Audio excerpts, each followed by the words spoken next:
racing? I started in 2020 in August on a 90cc Bambino at Wilton Mill for the third round of the MB racing. Cool. And what was your feelings of your first race meeting? What was it like? Terrifying and nervous at the same time. Enjoyed it though, mate, yeah? Yeah. Of course you did, that's why we're doing it still. Yeah. Yeah? And can you remember the first time we went out? I think I was more nervous than you, mate, wasn't I? And what happened when he come back from his first session? The first session he didn't want to do anymore, did you? No. I think he was a bit scared. Yeah, and then who come along? But we had a few people come along, didn't we? Chase come along and help you out. Chase is Chase Collymore, who is a super fast lad in the 140s and the 160s, racing with the adults. He's also racing, if I'm not right, with Thunder Sport, is he, Logan? Yeah, so fast kid. So he come across to give some encouragement along with Ty and things, yeah. Ty, Luke Hopkins, them sort of lads really helped us out, didn't they? Yeah.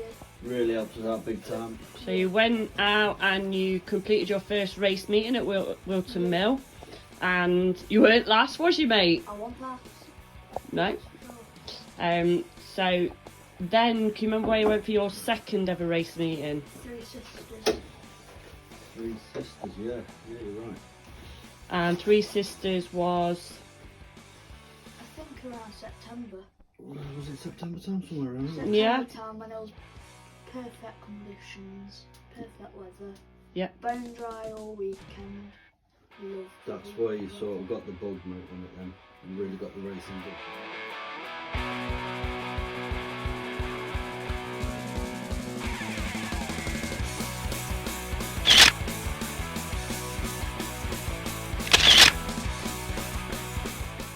Yeah. At that time we sort of started thinking we should maybe get you off the pit bikes and onto the GP style bikes.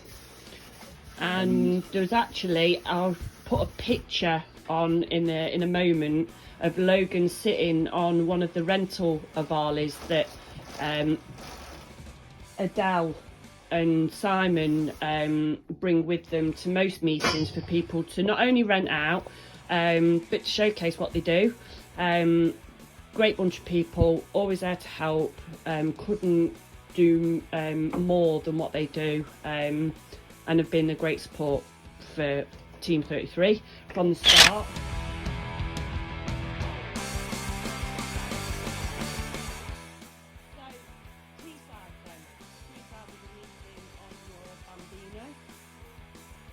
Tell me about Teesside. It was a really good weekend. Weekend. We was there for about 4 days, I think. 4 days. Yeah, and what were those 4 days consisting of? Thursday was the O'Reilly day and the rental 110. And tell me more about it. What was it? Good because I thrashed Rob, which I was happy about. Is that true, Rob? Well, I had to let him win. Didn't I? Excuses. I had to let Yeah, him win, okay. didn't Is that your nose growing there? I? Well, he did really well, mate. Yeah.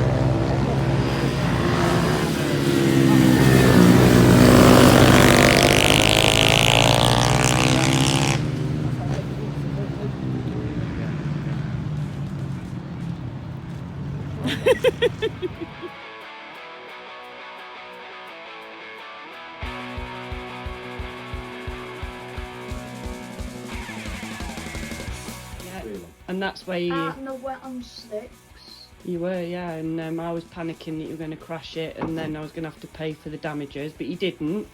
And And then they whacked some wets on it. then on Friday, which was on the Bambino, Yeah, which was your 90 M2R.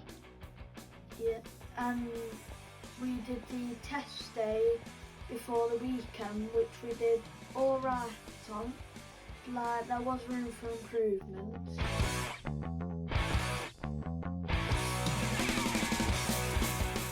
And I think, if I remember rightly, you had the mechanic, you were slacking on the rules a bit. A little bit. So, do you want to just go into a little bit more about that? In which rules are we talking about? So the Bambino rules, Yep. we had a. Yeah, well, we missed the trip with the carburettor, didn't we? So what was we running as We standard? had a little 19mm standard, 19mm carburettor on it, Yeah. and you were allowed to run a 21. 22. 22 was it? 22, I can't remember. And he calls himself and the then- mechanic, huh? Winging it. And yeah, we'll put that on, got that set up, and then the bike was loads faster, wasn't it? It was loads faster, yeah. And I think as well, we went on the dyno, Mike Carr's We did. dyno, We did. and he helped set that up. And Yeah. he even said it was one of the quickest Bambinos that he'd seen on the dyno, wasn't it? It was. The old style engine. It was one of the. It was one of the. No, the more And powerful what ones. horsepower is it kicking out? 18. No. 7.2 or something like that. 7.2, and it was for an old style engine. That's really really good. The new style ones are about 7.5, but ours is the old style one. So yeah, really happy with that. So yeah. So come on then, Logan. So what happened on the one of your first races on the Sunday at Teesside? What happened on the start line? Stored it. And why did you stall it? Cracked the throttle too early, and it just Died. switched off. And then we got it back started, pulled a flipping wheelie off of the line, which scared the tits out of me. But we managed to gain 4 places. And we In 2 finished laps. In the 2 laps and finished 10th in Yep. the first one. And in the second race at Teesside, You managed to get off the line for a we got got off the line. What was we doing in the paddock before the second race? Practice start. We stayed behind Billy Carter nearly 4 races, and like second to last laps and like that, I got around him with a back marker, Finley Hannah, I think it was. Yeah. And then I couldn't get away from him, but he got me But you back. held him off, didn't you? Yeah, he got me back when we were going down the hill onto the back straight. But I got into his slipstream, went round the outside of him on the straight, which got me past him and held him off for the whole entire bit of it. For the last part of the lap, and you crossed the line, and Rob, even though it wasn't on the live feed, and you wish Yeah, it were, it because was- he only showed so many going over the line, but He was jumping about like lunatic. Yeah, it was just it was just some good, close, clean racing by all the boys, and come on, there's some amazing talents Yeah. out there, but there's Yeah. some really, really nice kids, and that Bambino class is a credit, isn't it? A credit to the BMB massively. paddock Massively. and parents alike. So going on So, from there, we sort of got the bug for the Avali, didn't we? well, we'd already put in a bit of Yeah. A bit yeah, of, we'd done a bit of homework, and we spoke to a few people, and we sort of made a mind up. and I think, can we mention at this point about Luca Hopkins? So Yeah. Luca Hopkins is, well, he races now with the British Talent Cup. Lovely mum and dad. For Wilson Racing. Yeah, yeah, that's right, mate. He's a lovely lad. Head on his shoulders straight. An amazing rider, isn't he? Yeah. And not only that, he's there. He was there every meeting for Logan, wasn't he, Logan? Yeah. Always giving you encouragement, fist pumps. The night before, he'd take you on a track walk. He'd show you what gears he was in. And at that point, what was he racing then? 110. He was in the 110 of Harley Cup, wasn't he?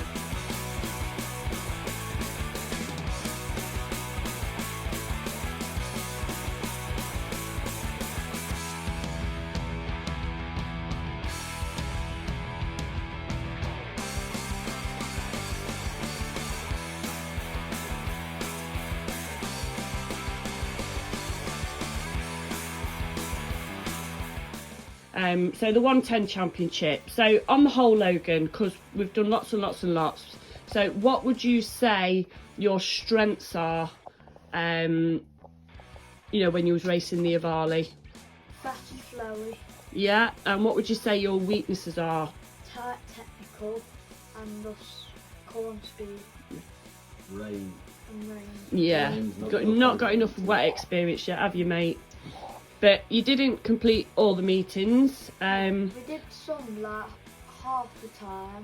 We're doing like test days and that just to get my speed up and confidence. And that person there was racing a cycle.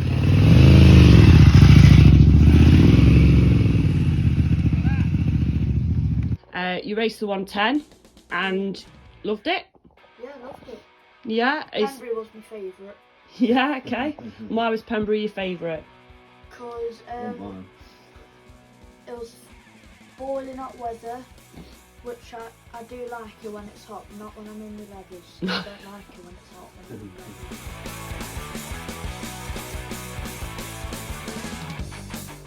Or us, Rob. Go on, Rob. No. Come on. The Absolutely Friday was mint. Friday was amazing. Massive tracks, just flat stick everywhere, wasn't it? And you really loved it. Saturday we went out for practice. Was it qualifying? First practice. Went down the back straight and the gearbox just locked up. Yeah, and I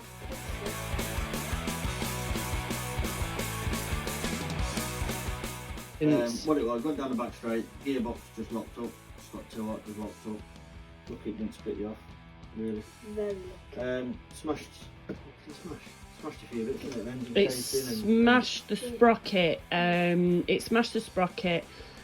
So most of Saturday, what was you doing, Rob? In the blistering heat. Yeah, blistering heat was engine out, swapping engines and but not only that, we had a new wiring loom which then needed to be changed because the old wiring loom was, although it was fine, it was different, and we found that in the wet weather we were struggling with the bike cutting out no matter how much WD-40 you put on it.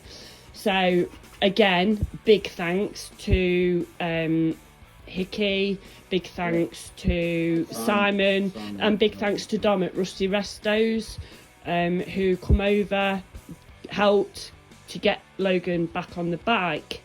However, the spare engine was just didn't have that grunt, did it? It was a bit like a flat engine what needed refreshing. Well, it had a refresh, it was just not as quick as the first one. Not as quick as the first one, so. And then on the Sunday, what happened when we checked the other engine? It freed off. And it was that meeting where we watched the FIM 160s, wasn't it? Yeah. And we knew Logan's strengths. Yeah. And we knew Fast and Flowy was good. Well, the good thing about the FIM Championship, they use a lot of the bigger circuits.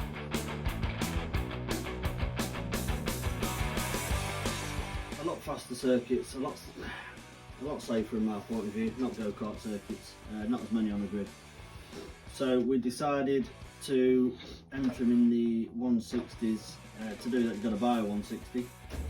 So to buy a 160, we had to sell the 110, which was my, I really like that bike. But anyway, so we sold the 110 and we bought the 160. So Logan earned his position in the FIM. Yep. We spoke to Alan Lord and said, is there a possibility that Logan would be at a capability or an ability, whatever you want to call it, to run in the 160 class, because we feel that his strengths in the fast flowy circuits will go to his advantage. Alan looked at the data, reviewed it with both Avali UK, aka Pete Hickman, and literally we got word 5 days before Cadwell that he could race in the FIM.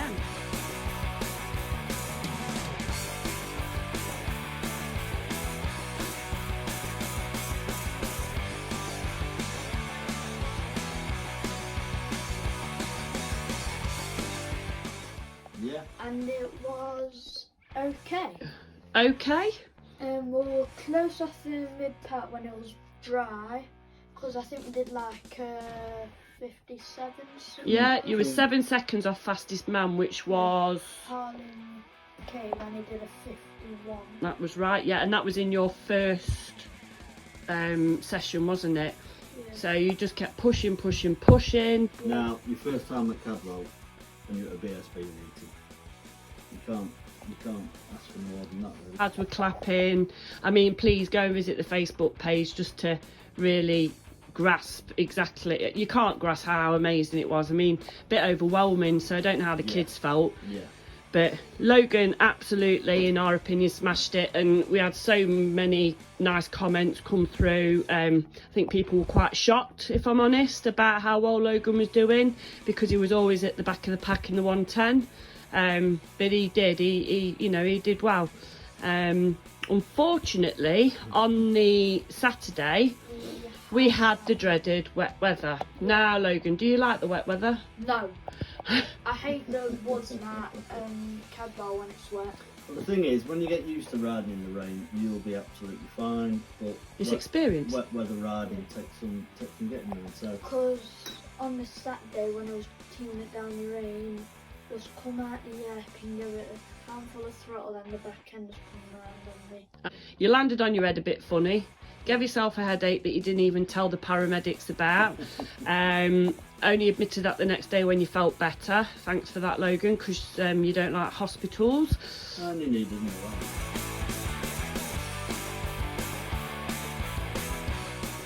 Raced on the Stowe circuit, and who was you battling with for most of? Izzy Carter. And Izzy Carter is aka Mini Rossi.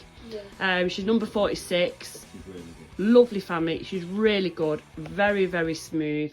Body position is mint. And yeah, an all-round nice family and a nice girl. But you really did have some good battles with Izzy, didn't you? Because the first race, the start line, I got a mega start even You though did. You Because got an the thing absolute was- fly at the the start. thing was wheelie, then I kicked second and the front end just went down. just got it right, didn't you? Just lifted the Yeah. wheel, just drove off the line, didn't wheelie it, didn't anywhere Not near like flipping it or anything massively. like that. But Like a no, very Silverstone GP was amazing. Still, the slow, tight stuff we were struggling a bit, weren't we? But That's where the Izzy the left. fast, flowy stuff was Mint. up there with the And I best. got my knee down. Yeah. Yeah, you had a bit of First time- scrapage on your knee, first didn't time you? touching your knee without crashing. And you had a successful meeting, let's say. Yeah. Yeah.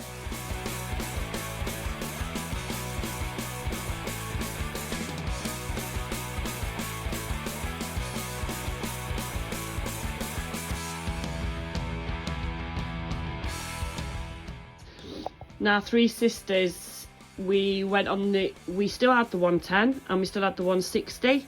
And he was still going to finish the 110 championship, although it was up for sale and we had the buyer ready to buy it. It was quite happy to wait till the end of the season.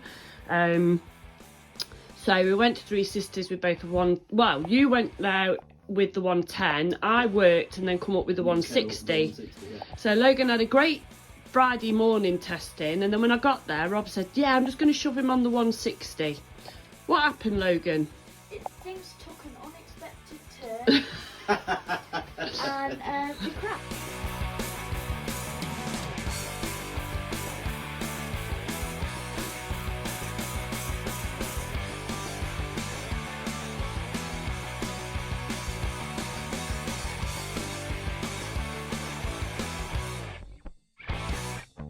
Now the 110, you had great battles that weekend I didn't get with. that.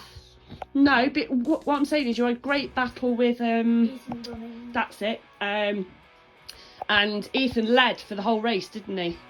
And then what happened on the last corner of the last lap? You weighed him up, Went around the outside rim and made a new stick. yeah, and you went over the line, and again just showed Great. progression. It was Just great to see. progression, and both lads when they come in were fist pumps and well done, and yeah, great to see. You know, Ethan's a lovely lad. Good to see a bit of aggression diving down the inside and stuff like that. So That you Rob get was there. happy when it was last corner, last lap. Yeah, I was jumping about a bit.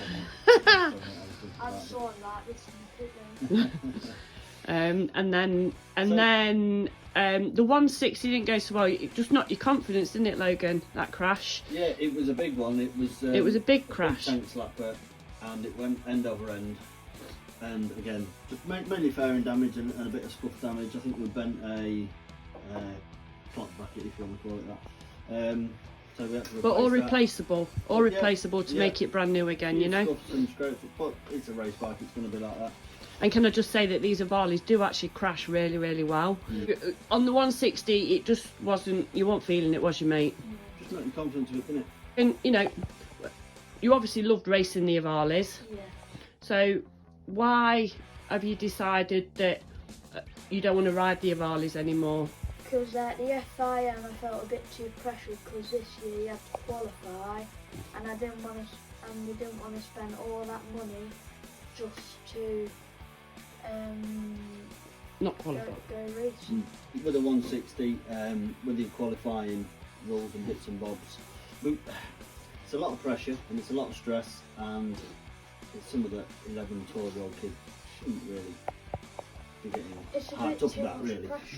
And it is a lot of pressure. So I mean, we- for some 11, 12-year-olds, it's not an issue, but No. you know, But we- for Logan, this is the personal choice of Logan. Let's just point that out. Yeah. You know, some kids are quite driven that they want to go MotoGP. But we want to go racing to have a bit of a laugh, Yeah. have some giggles. So we have decided to sell the 160, haven't we, Lo? And this goes tomorrow. This baby does.